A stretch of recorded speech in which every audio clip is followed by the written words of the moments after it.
জীবনে কখনো বাঁশের তৈরি বাড়িতে থাকার সৌভাগ্য হয়েছে আপনার?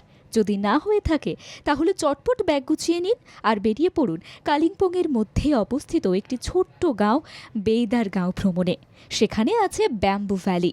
পুরো বাঁশের তৈরি এই কটেজ, বাঁশ দিয়ে নানা সুন্দর কারুকার্য করা এই কটেজের মধ্যে থাকা রুমগুলি, এই বাঁশগুলি তৈরি কটেজের বাইরে রয়েছে সবুজে ঢাকা ছোট বড় নানা আকারের পাহাড়।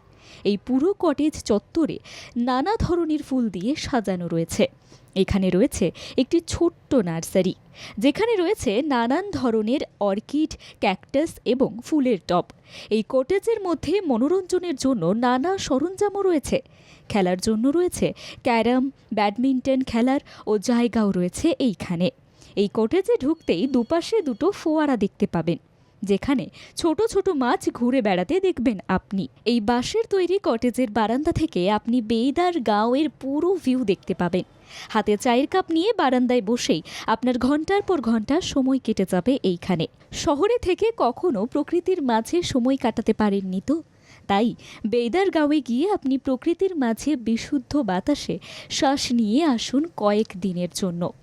এই পাহাড়ি গাঁওয়ে খুব কম সংখ্যক বাড়ি রয়েছে। একদম নিরিবিলি নির্জনতায় ঘেরা এই পাহাড়ি উপত্যকায় পাহাড়ের মধ্যেখানেই রয়েছে ব্যাম্বু ভ্যালি। এখান থেকে তিস্তা নদীকে দেখতে লাগে অসাধারণ।